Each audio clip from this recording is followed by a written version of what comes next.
Kasus kekerasan seksual. Kekerasan seksual. Maraknya kasus kekerasan seksual. Dan pelecehan seksual.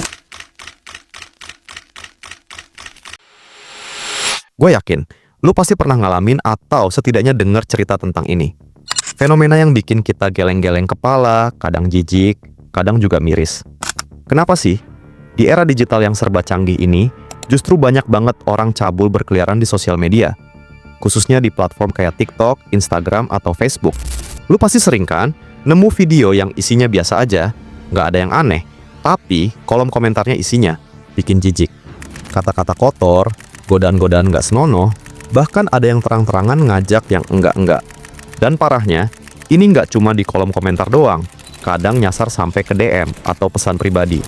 Bikin risih kan? Gue di sini bukan mau nyalain siapa-siapa, apalagi ngejudge.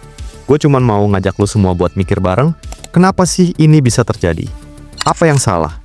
Dan yang paling penting, apa yang bisa kita lakuin buat ngatasin ini? Karena jujur aja, ini masalah serius yang dampaknya bisa kemana-mana, terutama buat mereka yang jadi korban. Lu bayangin aja, ada anak kecil, masih polos, lagi asik bikin konten joget-joget lucu di TikTok atau Instagram. Niatnya cuma buat seru-seruan, pamer ke temen-temennya.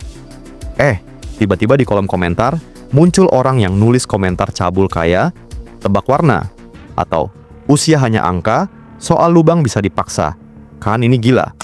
Atau yang lebih parah, ngirim pesan-pesan nggak senonoh ke DM mereka. Gimana perasaan lu kalau itu adik lu atau keponakan lu? Pasti marah kan? Ini bukan cuma soal video yang eksplisit atau gimana, bahkan video yang paling biasa aja pun bisa jadi target. Ini yang bikin gue mikir, kok bisa ya? Ada orang yang otaknya sekotor itu? Dan jangan salah, ini bukan cuma masalah cewek doang. Banyak juga loh, cowok yang jadi korban. Mungkin nggak separah cewek, tapi pelecehan itu, iya pelecehan. Nggak peduli gender, semua bisa jadi target. Ini yang kadang luput dari perhatian kita. Kita seringnya fokus ke korban perempuan, padahal korban laki-laki juga ada, dan mereka juga butuh perlindungan. Intinya, perilaku cabul ini udah jadi penyakit di sosial media, dan kita semua harus peduli. Kadang gue mikir, apa sih yang ada di kepala orang-orang itu? Apa mereka nggak sadar kalau apa yang mereka lakuin itu bisa bikin trauma? Bisa bikin orang jadi takut, jadi nggak percaya diri, bahkan sampai nggak mau lagi main sosial media. Gue pernah baca, ada korban pelecehan online yang sampai depresi berat, nggak mau keluar rumah, bahkan sampai putus sekolah. Cuman gara-gara komentar atau pesan cabul yang dia terima. Ini bukan cuma sekadar kata-kata, ini bisa ngerusak hidup orang. Dan yang bikin gue makin sedih, kadang kita sebagai masyarakat malah ikut-ikutan nyalahin korban. Makanya, jangan posting yang aneh-aneh. Salah sendiri bajunya kebuka. Ngapain sih anak kecil main sosial media? Padahal, lu tahu sendiri, nggak semua video yang dikomentarin cabul itu video yang aneh-aneh. Dalam tanda kutip, eksplisit. Banyak yang biasa aja, bahkan video edukasi pun bisa jadi sasaran. Dan soal anak kecil main sosial media, itu memang jadi PR besar buat orang tua. Tapi bukan berarti mereka pantas jadi korban pelecehan, kan? Ini yang harus kita lurusin. Korban itu ya korban, nggak ada alasan buat disalahin. Titik. Nah, sekarang kita coba bedah, kenapa sih ini bisa terjadi? Apa akar masalahnya? Gua nggak mau cuman ngeluh doang, tapi juga mau ngajak lu semua buat mikir, apa yang bikin orang-orang ini jadi cabul di sosial media? Ada beberapa faktor yang bisa kita lihat. Pertama, dari sisi internal. Ada orang-orang yang memang punya dorongan seksual yang nggak terkontrol.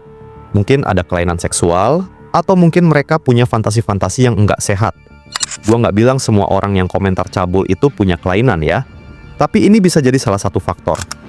Mereka melihat sosial media sebagai tempat yang aman buat melampiaskan hasrat mereka karena merasa anonim, nggak ketahuan identitas aslinya. Padahal, jejak digital itu nggak pernah hilang. Kedua, faktor eksternal. Ini yang paling banyak. Lingkungan. Akses yang terlalu mudah ke konten pornografi. Jujur aja, sekarang nyari konten porno itu gampang banget. Tinggal klik, muncul, dan ini bisa merusak otak, bikin orang jadi kecanduan, dan akhirnya menganggap seks itu cuma soal nafsu, bukan soal hubungan yang sehat dan saling menghargai. Terus, kurangnya pendidikan seksual dari keluarga atau sekolah.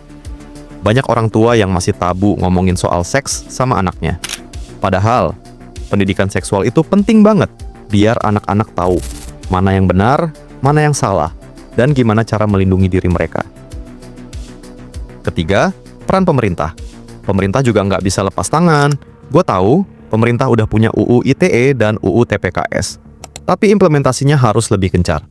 Sosialisasi tentang hukum-hukum ini harus lebih masif, biar masyarakat tahu dan pelaku jadi mikir dua kali. Ini bukan hanya soal penegakan hukum, tapi juga pencegahan melalui edukasi. Pemerintah bisa bekerja sama dengan lembaga pendidikan, organisasi masyarakat sipil, dan platform media sosial untuk menyebarkan informasi tentang konsekuensi hukum dari pelecehan online, serta hak-hak korban. Kampanye publik yang berkelanjutan, baik melalui media massa maupun digital, sangat krusial untuk membangun kesadaran kolektif. Selain itu, penting juga untuk memastikan bahwa aparat penegak hukum memiliki kapasitas dan pemahaman yang memadai dalam menangani kasus-kasus cyber, termasuk pelecehan online, agar proses hukum berjalan efektif dan adil. Pelatihan khusus tentang forensik digital dan psikologi korban bisa menjadi bagian dari upaya ini. Terus, soal perlindungan anak di ranah daring. Gue dengar pemerintah lagi nyiapin peta jalan perlindungan anak di dunia maya. Ini bagus banget. Semoga cepat terrealisasi dan benar-benar efektif. Peta jalan ini harus mencakup berbagai aspek, mulai dari regulasi yang lebih ketat terhadap konten berbahaya, filter dan kontrol orang tua yang mudah diakses, hingga program edukasi digital untuk anak-anak dan orang tua. Penting juga untuk melibatkan penyedia layanan internet dan platform digital dalam perancangan dan implementasi kebijakan ini, agar solusi yang dihasilkan bersifat komprehensif dan dapat diterapkan secara luas. Dan yang enggak kalah penting, mekanisme pelaporan harus dipermudah. Kalau ada korban yang mau lapor, jangan dipersulit. Ada layanan SAPA 129 dari Kemen PPPA. Ini harus terus disosialisasikan, biar korban tahu kemana harus mencari bantuan. Selain itu, perluasan akses terhadap layanan ini, termasuk melalui platform digital yang mudah dijangkau, akan sangat membantu. Pemerintah juga bisa mempertimbangkan untuk membangun sistem pelaporan terpadu yang melibatkan berbagai instansi terkait, sehingga korban tidak perlu bingung mencari jalur pelaporan yang tepat. Dukungan psikologis dan hukum bagi korban juga harus menjadi prioritas, memastikan mereka mendapatkan pendampingan yang memadai selama proses pemulihan dan penegakan hukum. Keempat, peran komunitas dan masyarakat. Kita harus saling mendukung. Kalau ada temen atau kenalan lu yang jadi korban, jangan dihakimi. Dengerin cerita mereka, kasih dukungan moral, dan bantu mereka buat bangkit. Jangan malah nyalahin korban. Stigma terhadap korban pelecehan online harus dihapuskan. Lingkungan yang suportif dan empatik akan mendorong lebih banyak korban untuk berani berbicara dan mencari bantuan. Ini bisa dimulai dari lingkaran pertemanan, keluarga, hingga komunitas yang lebih luas. Kita harus berani speak up, berani bersuara. Kalau lu melihat ada pelecehan, jangan diam. Tegur pelakunya atau laporkan. Jangan takut. Budaya bystander effect di mana orang cenderung pasif saat melihat ketidakadilan harus diubah. Setiap individu memiliki tanggung jawab moral untuk menciptakan lingkungan digital yang aman. Ini bisa berarti menegur komentar atau perilaku yang tidak pantas, melaporkan akun yang menyebarkan konten pelecehan, atau bahkan mengorganisir kampanye kesadaran di media sosial. Kekuatan kolektif dari masyarakat yang aktif dan peduli akan menjadi benteng pertahanan yang kuat melawan pelecehan online. Kalau kita semua bersatu, gue yakin kita bisa menciptakan lingkungan digital yang lebih aman dan nyaman buat semua. Ini bukan cuma soal kenapa banyak orang cabul di sosial media. Ini soal gimana kita, sebagai penghuni dunia digital, bisa menciptakan ruang yang lebih baik, lebih aman, dan lebih manusiawi. Ini adalah panggilan untuk aksi kolektif, sebuah refleksi mendalam tentang etika digital dan tanggung jawab bersama.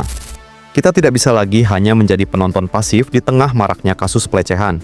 Setiap klik, setiap komentar, dan setiap interaksi kita di dunia maya memiliki dampak, baik positif maupun negatif. Oleh karena itu, penting bagi kita untuk secara sadar memilih untuk menjadi bagian dari solusi, bukan masalah. Gue percaya, kita semua punya peran, sekecil apapun itu. Mulai dari diri sendiri, dari lingkungan terdekat kita. Jangan biarkan perilaku cabul ini jadi hal yang normal. Jangan biarkan korban merasa sendirian. Mari kita sama-sama jadi agen perubahan. Ini berarti kita harus menjadi teladan dalam berinteraksi online, menyebarkan pesan-pesan positif, dan secara aktif menolak segala bentuk pelecehan. Edukasi diri sendiri dan orang-orang di sekitar kita tentang pentingnya etiket digital dan bahaya pelecehan online adalah langkah awal yang krusial. Kalau lo melihat, mendengar, atau bahkan mengalami sendiri pelecehan di sosial media, jangan diam. Speak up, laporkan, cari bantuan. Ada banyak pihak yang siap membantu lo. Ingat, keberanian satu orang bisa menginspirasi banyak orang lain. Jangan pernah merasa sendirian dalam menghadapi ini. Ada organisasi non-pemerintah, komunitas, dan bahkan individu yang peduli dan siap memberikan dukungan. Membangun jaringan dukungan yang kuat adalah kunci untuk memastikan bahwa korban mendapatkan bantuan yang mereka butuhkan dan pelaku bertanggung jawab atas tindakan mereka. Dan buat lo yang mungkin pernah khilaf, pernah berkomentar atau bertindak cabul, gue harap lo bisa sadar. Ubah perilaku lo. Jangan jadi bagian dari masalah. Jadilah bagian dari solusi. Kesadaran diri dan kemauan untuk berubah adalah langkah pertama menuju perbaikan. Setiap orang berhak mendapatkan kesempatan kedua, tetapi kesempatan itu harus diiringi dengan komitmen nyata untuk tidak mengulangi kesalahan yang sama. Ingat, sosial media itu cerminan dari masyarakat kita. Kalau kita mau masyarakat yang bersih, yang sehat, yang saling menghargai, maka kita harus mulai dari sosial media. Mari kita ciptakan lingkungan digital yang positif, yang penuh inspirasi, dan yang aman untuk semua. Karena setiap orang berhak merasa aman dan nyaman dimanapun mereka berada, termasuk di dunia maya. Ini adalah investasi kita untuk masa depan, untuk generasi mendatang yang akan tumbuh besar di era digital.